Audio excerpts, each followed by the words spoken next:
The first thing Francis Drayton noticed about Thomas Stratton was that he laughed without sound.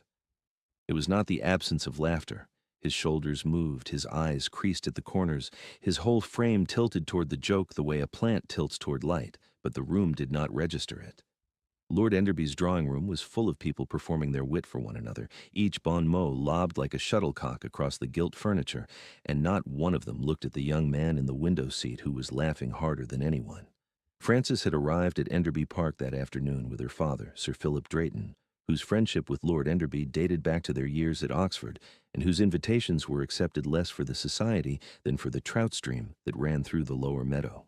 Sir Philip would spend the week thigh-deep in cold water, content as a heron. Frances would spend it navigating drawing rooms and dining tables, which she did with competence if not relish.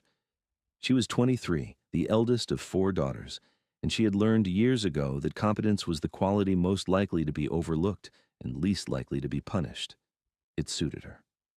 The Duke of Fernley she knew by reputation only.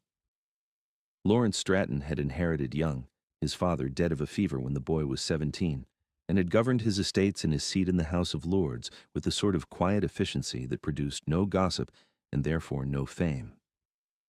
He was not handsome in the way that made women whisper behind fans. He was lean, sharp-featured, watchful, the kind of face that improved the longer one looked at it, which meant that most people, glancing once, did not bother. His brother Thomas she had not known existed until that first evening. Lord Enderby had mentioned him in passing during introductions, and Mr. Thomas Stratton, the Duke's brother, with the particular brightness that people used when they wished to demonstrate broad-mindedness while simultaneously signaling that broad-mindedness was required. Thomas had inclined his head. He was perhaps 20, fair where his brother was dark, and his eyes moved constantly, reading lips, reading faces, reading the architecture of every conversation that excluded him. He had been seated at the far end of the drawing room, near the window, with a glass of wine that no one had refilled. Frances watched Lady Thurston speak directly over Thomas's head to the woman beside him. She watched Lord Enderby's eldest son address a remark to the Duke that concerned Thomas, something about riding, whether Thomas still rode, without once looking at Thomas himself. She watched the Dowager Countess of Hale pat Thomas's hand as one pats a dog that is not bitten and does not plan to, and she watched Thomas's face during all of it. He did not appear wounded. He appeared accustomed, which was worse. Dinner was announced. Frances was seated between Sir Philip and a Mr. Goulding, whose sole interest was enclosure disputes in Lincolnshire. Thomas was at the far end of the table, beside Lady Thurston, who spoke to her left throughout the meal. Across from Frances, 3 chairs down, the Duke ate in near silence, spoke when addressed, and watched his brother with the particular stillness of a man who has learned that intervention makes things worse. Frances retired early that first night. She sat at the writing desk in her room and thought about the young man who laughed without sound and the room that could not hear him anyway. The following morning, she found Thomas in the breakfast room before anyone else had come down. He was reading, holding the book close to the light from the east-facing windows, and he startled slightly when she entered, the way one startles when the furniture rearranges itself without warning. She took the chair beside him rather than across, so that he could see her face without effort. "Good morning, Mr. Stratton," she said, clearly and at a measured pace, facing him directly. "I hope you slept well." He studied her mouth, then he nodded. "Tolerably," he said. His voice was unusual, the vowels slightly flattened, the consonants precise, as though each word had been built by hand rather than inherited. It was a voice that had been trained with effort and maintained with discipline, and Frances understood immediately what that effort had cost and continued to cost every day in a world that would not meet him halfway. She did not slow her speech to the pace one uses with children. She did not raise her volume. She spoke as she would to anyone, and when he did not catch a word, she repeated it without impatience, and when repetition did not serve, she found another word, and when the conversation reached a point of genuine complexity, she had asked about his book, which was a treatise on botanical illustration. She drew a small notebook from her pocket, wrote her question in a clear hand, and slid it across the table. Thomas read it. He looked up at her with an expression she could not immediately name because she had not seen it on his face before. It was surprise, not at the content of the question, which was ordinary, but at the act of receiving it, at being addressed as someone whose answer mattered. He wrote his reply beneath her question. His handwriting was elegant, scholarly, better than hers. They talked, spoke, and wrote in alternation, sometimes in combination, for 40 minutes before anyone else came down. They discussed Redouté's roses, the difficulty of illustrating stamens with botanical accuracy, whether watercolor or gouache better captured the translucence of petals, and the injustice of Linnaeus's naming conventions, about which Thomas held strong opinions and Francis held equally strong ones in the opposite direction. When Lady Thurston entered the breakfast room at 9:30, she found them bent over Francis's notebook, arguing, in silence, on paper, about the classification of ferns, and her face performed several complicated maneuvers before settling on polite confusion. The Duke came down at 9:45. Francis did not notice him enter. Thomas did. He glanced toward the doorway with the alertness of someone who tracks movement by habit, and whatever he saw in his brother's face made him return to Francis's notebook without comment.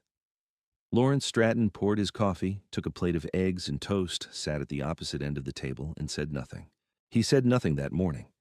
He said nothing that afternoon, when Francis and Thomas walked the long gallery together, and she listened, truly listened, adjusting her pace, her position, her angle, as Thomas described the portraits of their family, each one carrying a story he had memorized because the house was full of stories no one told him.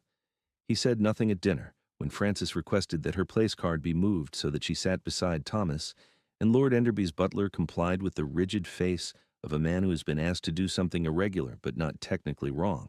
He said nothing when Francis unfolded her notebook at the table, and she and Thomas conducted a second written conversation alongside the spoken one that flowed around them, and the other guests glanced and looked away and glanced again. He said nothing for 7 days. Francis was aware of the Duke in the way one is aware of weather, present, ambient, impossible to ignore entirely. She felt his gaze during meals. She saw him standing at the far end of the gallery when she and Thomas examined the Stratton family collection. She noticed him on the terrace when she and Thomas sat on the stone bench with their notebooks, cataloging the wildflowers in the lower meadow by their Latin names, while Thomas sketched them with a pencil stub and a confidence that suggested he had been drawing all his life with no one to show. But he did not approach. He did not speak to her. He did not join them. On the second day, Francis wondered if he disapproved. On the third, she was certain of it. She said nothing of this to Thomas, whose happiness over those 3 days was so visible and so unguarded that it made something ache beneath her ribs. He had so much to say.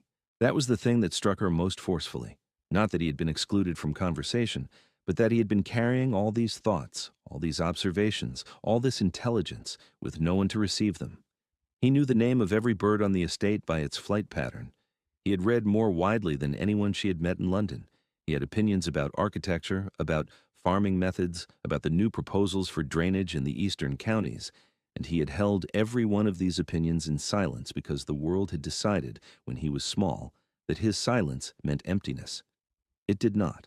Francis had known this within 10 minutes of sitting beside him. She could not understand how an entire household, an entire family, an entire society had failed to know it in 20 years. By the 4th day, the other guests had begun to watch. Lady Thurston remarked to the Dowager Countess, loudly enough for Francis to hear, that Miss Drayton appeared to have found her project for the week. Mr. Goulding asked Sir Philip, with the false casualness of a man who believes he is being subtle, whether his daughter had a particular interest in charitable work. Sir Philip, who understood his daughter better than most fathers, and liked her more than he sometimes knew how to say, replied that Francis's interests were her own, and suggested Mr. Goulding attend to his trout. The Duke said nothing, but Francis noticed that after Mr. Goulding's remark, the Duke left the drawing-room and did not return that evening. On the 5th day, it rained. The house party was confined indoors, and Francis and Thomas spent the morning in the library. Thomas was showing her a volume of Audubon's birds, enormous, exquisite, each played a small act of devotion, and he was explaining, through a combination of speech and writing and gestures so precise they constituted their own language, how Audubon had posed his specimens on wire armatures to capture the attitude of life, when Francis became aware that the Duke was sitting in the leather chair by the far window. He had a book open in his lap. He was not reading it. His eyes were on his brother's hands, Thomas's hands, which moved when he spoke the way other people's voices rose and fell, shaping emphasis, sketching meaning, filling the silence with a fluency that was not silence at all, but a different kind of speech. Frances had learned to read those hands over 5 days. She answered them now without thinking, her own gestures unconscious and instinctive. A nod here, a tilt of the head there, her hand reaching out to still his wrist gently when she needed him to wait while she wrote a longer reply. She did not know that the Duke was watching the place where her hand rested on his brother's wrist. She did not know that he had closed his eyes briefly, and that when he opened them, he had looked away. That evening, Frances told her father she believed the Duke found her company objectionable. Sir Philip, who had caught 3 brown trout that day and was in an expansive mood, regarded his daughter with the steady attention he usually reserved for river currents. "Has he said so?" "He has said nothing at all. That is rather the point. A man who says nothing is not necessarily a man who objects. He may be a man who is thinking." "For 5 days?" "Some things," Sir Philip said, "require considerable thought." Frances was not persuaded. She had spent enough seasons in London to know that a duke who wished to speak to a woman found occasion to do so, and a duke who did not wish to speak to her found occasion to be elsewhere. The Duke of Fernley had done neither. He had remained present and silent, watching, and Frances could not determine whether she was being assessed or endured, and the uncertainty had begun to wear at her composure in a way she disliked. On the 6th day, she withdrew. It was not dramatic. She did not avoid Thomas. She would not do that to him, but she moderated her warmth. She sat beside him at breakfast, but kept their conversation shorter. She walked with him in the afternoon, but returned to the house before he did. She did not unfold her notebook at dinner. She was, in every observable way, a guest conducting herself with appropriate restraint, and if Thomas noticed the change, he did not say so, though his eyes followed her with a question she could not answer, because she did not understand the question herself. The Duke noticed. She knew he noticed because for the first time in 6 days, he looked at her directly. Not the ambient gaze she had felt like weather, but a focused, deliberate look across the drawing room after dinner when she was seated with her needlework and Thomas was at the window with his sketchbook, and the distance between them was 3 feet wider than it had been the evening before. The Duke's expression was not disapproval. Frances could not name what it was, but it was not disapproval, and the realization unsettled her more than disapproval would have done. On the 7th morning, the Duke came down to breakfast before Thomas. Frances was alone at the table. He poured his coffee, took his customary plate, and sat, not at the far end, but in the chair Thomas usually occupied, beside her. Frances's hand stilled on her teacup. "Miss Drayton," he said. His voice was low, unhurried, and carried the particular weight of words that have been chosen over many days from a much larger supply. "I owe you an explanation, and I find I cannot wait another hour to give it. Your Grace," she set the teacup down because her hand was not entirely steady. "You owe me nothing. I owe you a week's silence, which you have interpreted as coldness, and I cannot allow that interpretation to stand." He paused. He was not a man accustomed to long speeches, she could see that, and the effort of assembling this one was costing him something. "I have been watching you. I am aware. I have been watching you with my brother." He looked down at his coffee, then up again, directly, with the gray eyes that improved the longer one looked at them. "May I tell you what I saw?" Frances nodded. She did not trust her voice. "On the first evening, you looked at Thomas for 11 minutes before anyone spoke to you. I counted. You were not staring. You were reading him, the way one reads a room for its currents before stepping into it. You saw what was happening to him before you decided to change it." He took a breath. "At breakfast the following morning, you sat beside him. Not across, beside, so he could see your mouth without turning. You had thought about the geometry of it. When he missed a word, you did not repeat it louder, the way everyone does, the way I have watched people do his entire life, as though volume were the issue and not comprehension. You found another word. And then you brought out your notebook, and you wrote to him. And Miss Drayton," he stopped. "I've watched people try with Thomas. I've watched tutors and physicians and well-meaning aunts and charitable ladies from the parish, and they try with the particular energy of people who wish to be seen trying. You were not trying. You were talking. There is a difference so vast I cannot believe I must identify it, and yet in 20 years you are the only person I have seen who did not require the distinction explained." Frances's eyes were burning. She blinked and looked at the tablecloth. "On the 2nd day, you moved your place card at dinner. The butler told me. You did not ask Lord Enderby's permission. You simply did it, because the seating as arranged meant Thomas could not see your face, and the inconvenience to the table was less important to you than the inconvenience to him. On the third day, in the gallery, he told you about our mother's portrait, the one where she is holding the spaniel, and he told you that she used to sign to him before he learned to read lips, and you asked him to show you the signs. You did not ask as a curiosity. You asked as a student. I was at the far end of the corridor. He did not know I was there. Why did you not come closer? The words left her before she could govern them. Because I have spent 20 years watching people perform kindness toward my brother, and I would not, interrupt what you were doing until I was certain it was not a performance. His voice had gone very quiet. Thomas has been the subject of so many good intentions. Ladies who speak to him slowly for 10 minutes at a ball and then tell their friends how rewarding it was. Clergymen who pray for him in his hearing as though he were an affliction to be borne. Our own mother, God rest her, who loved him fiercely and never once asked him what he thought about anything, because she had decided when he was 3 that his thoughts were simple. They are not simple. You know that. You knew it in 10 minutes. It took his own family years, and some of them have not arrived there yet. He set his coffee cup down with a precision that suggested his hands, too, were not entirely steady. I watched for a week because I needed to be certain. Because Thomas has been hurt by people who meant well, and he has been hurt by people who meant nothing, and I could not bring another person into his life, into our life, who would begin with warmth and end with tolerance. I needed to see what happened when the novelty faded. I needed to see whether you would still unfold that notebook on the 6th day as you had on the 1st. Francis drew a breath. I did not unfold it on the 6th day. No, the Duke said. You did not. And that is when I knew. Knew what? That you had withdrawn because of me. Because my silence had made you uncertain, and your uncertainty had made you careful, and your care had cost Thomas 3 feet of distance across a drawing room that he noticed even if you did not think he would. He met her eyes. You withdrew to protect yourself. A woman performing charity does not withdraw. She redoubles. She makes a show of constancy because the show is the point. You pulled back because your feelings were involved, and that, Miss Drayton, is what I have been waiting a week to see. The breakfast room was very quiet. Somewhere in the house a clock struck the half-hour. Through the windows, the gardens of Enderby Park were silver with early dew, and the long slope of the south lawn ran down to the willows by the stream, where Sir Philip was probably already standing with his rod, patient as the heron he resembled, waiting for what the river would offer. I have written to your father, the Duke said. This morning, before I came down.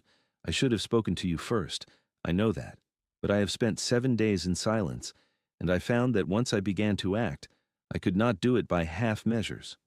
He paused. I'm asking your permission to court you, not because of what you have done for Thomas, though that would be reason enough for any man with sense, because of who you are when you sit beside him, because the woman who argues about fern classification in a notebook at breakfast is the woman I wish to argue with for the rest of my life. And because Thomas, his voice caught barely a fracture so fine it might have been imagined, because Thomas deserves a sister who knows his language. He has waited long enough. Frances pressed her fingertips to the edge of the table. She had come to Enderby Park expecting a week of adequate company and tolerable dinners, and the quiet endurance that constituted her experience of country house visits. She had not expected Thomas. She had not expected the volume of everything he carried in silence. She had certainly not expected the Duke of Fernley to have been conducting, across 7 days of apparent indifference, the most careful and deliberate courtship she had ever witnessed, or was likely to witness, a courtship in which the woman being courted had not been the object of attention at all, but the subject of study, and the study had been not of her beauty or her dowry or her connections, but of her character, tested against the single measure that mattered to him, how she treated the person he loved most in the world. Your Grace, she said, you might have spoken to me on the 2nd day. I might have been wrong on the 2nd day. You were not wrong on the 2nd day. No, he said, I was not, but I could not afford the possibility. She looked at him for a long moment. The sharp features, the gray eyes, the face that improved the longer one looked at it. Then yes, she said, you may court me. Though I should warn you that Thomas and I are in violent disagreement about Linnaeus, and I do not intend to concede. Something happened to the Duke of Fernley's face, something that began at the eyes and moved outward, the way light moves across water, and Frances understood that she was seeing a man who had held himself very still for a very long time, allow himself, for the first time, to move. "I would not ask you to," he said. Thomas appeared in the doorway. He looked at his brother sitting in his chair beside Francis, and his gaze moved between them with the quick intelligence that read every room he entered. Whatever he saw made him stop. Then his face broke into the wide, soundless laugh that Francis had first noticed across Lord Enderby's drawing room, the laugh that shook his shoulders and creased his eyes and tilted his whole frame toward the joy of it. He crossed the room and sat across from them. Francis slid her notebook across the table. She had already written, in the clear hand he knew as well as her voice, "He has asked to court me." I said yes. "You are not rid of me." Thomas read it. He picked up the pencil. Beneath her words, in the elegant scholarly script that was better than hers, he wrote, "I know. I told him to on the third day. He's merely slow." Francis looked at the Duke. The Duke looked at his brother. Thomas looked at them both with the serene satisfaction of a man who has arranged something without anyone's knowledge and intends to take full credit. They were married in September at the chapel on the Fernley estate, with the beech trees just beginning to turn and the light falling through the east windows in columns of amber and gold. Thomas stood beside his brother as witness. He did not speak during the ceremony. He did not need to. When Francis walked down the aisle, Thomas caught her eye and made a small gesture with his right hand, a sign she had learned from him during those mornings at Enderby Park, and she returned it without breaking stride. And the Duke, who saw everything, saw this too, and the vicar had to repeat the first question because the groom's eyes had blurred and he had not heard it. Mrs. Selway, the housekeeper at Fernley, had prepared the house with the meticulous care of a woman who had waited years for a mistress worth preparing for. She had known Thomas since he was born, had been the first member of the household to learn to face him when she spoke, and she had watched a procession of well-meaning visitors treat him with the bright, effortful kindness that left him more alone than silence would have done. When she met Francis, when she saw Francis sit beside Thomas at the breakfast table and produce the notebook without ceremony, without performance, as naturally as breathing, Mrs. Selway had gone to the kitchen and stood by the window for several minutes, and when the cook asked if she was well, she said she was perfectly well, and would the cook please ensure that the south bedroom was aired for the new Duchess, the one with the morning light, because her Grace would want the morning light. Parr, the steward, was a practical man who measured people by their effect on the household's functioning, and his assessment of the new Duchess was formed within a fortnight. She consulted him on the management of the home farm. She asked informed questions about the tenants. She understood, without requiring explanation, that Fernley was not merely a house but an economy, and that the steward's role was not servitude but partnership, and that her role was to oversee without interfering, to understand without presuming, and to ensure that the people who depended on the estate were considered in every decision, not as an afterthought, but as the point. Parr reported to the Duke that her Grace was competent. The Duke, who had married her for reasons that had nothing to do with competence and everything to do with a notebook and a window seat and 7 days of watching, said that he was aware, and Parr, who was not given to sentiment, allowed himself a small, satisfied nod. The first year of their marriage was the quietest year Fernley had known in a generation, and also the fullest. Thomas took up residence in the East Wing, where Francis had installed a studio with north-facing light for his botanical illustrations, which were, she informed anyone who would listen, and several people who would not, the finest amateur work she had seen, and very probably the finest professional work too. She had written to Sir Joseph Banks's successor at the Royal Society about Thomas's drawings of native orchids, and the letter that came back, addressed to Mr. Thomas Stratton, not to the Duke, not to the household, was the first piece of professional correspondence Thomas had ever received in his own name. He kept it in the studio, pinned above his desk. Francis saw him touch the edge of it sometimes, the way one touches a thing to confirm it is real. The Duke watched all of this. He watched his wife stride across the estate in her Spencer jacket and half boots, conferring with Parr about drainage and fencing and the condition of the south cottages. He watched her sit with Thomas in the evenings, their notebooks between them, arguing, always arguing, about taxonomy and nomenclature, and whether Redoute had been a genius or merely very talented, a distinction Thomas considered critical and Francis considered absurd. He watched her place Thomas's drawings in frames and hang them in the morning room, where every visitor to Fernley would see them. And he watched Thomas stand before them with the expression of a man who has spent 20 years being invisible and has been suddenly and without warning, seen. He watched, and he was not silent any longer.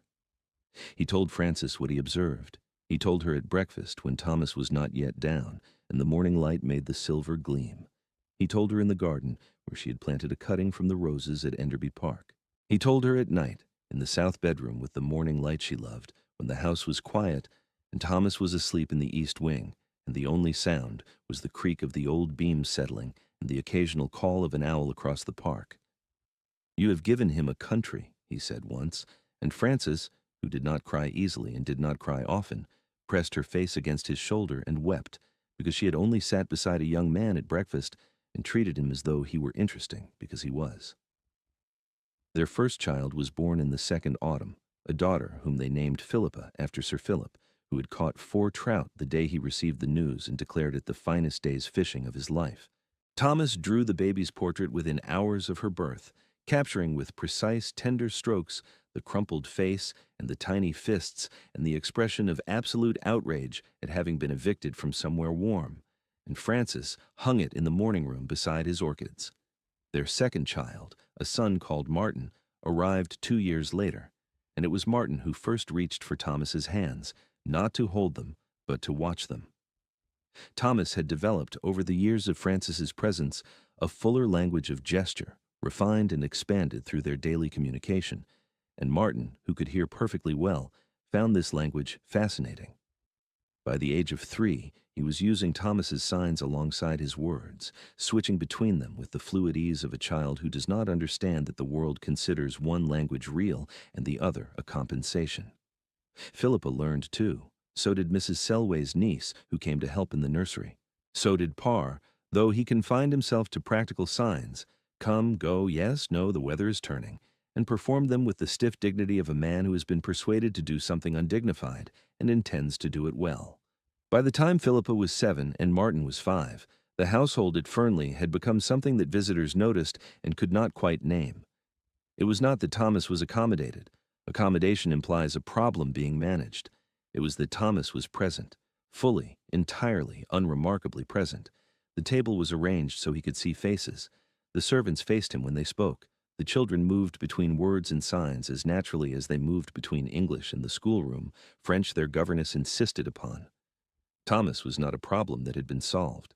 He was a person who had been included, and the difference, the vast, simple, obvious difference that had taken an entire society 20 years to fail to grasp, was visible in every room of the house. Frances and Thomas still argued about Linnaeus. She still had not conceded. On the evening of their 5th wedding anniversary, the Duke of Fernley found his wife in the morning room, standing before the wall of Thomas's illustrations. There were dozens now, orchids, ferns, the roses from Enderby, the willows by the stream, Philippa's portrait from infancy, Martin sleeping in his cot, the old spaniel that Thomas had adopted and drawn repeatedly in attitudes of noble repose.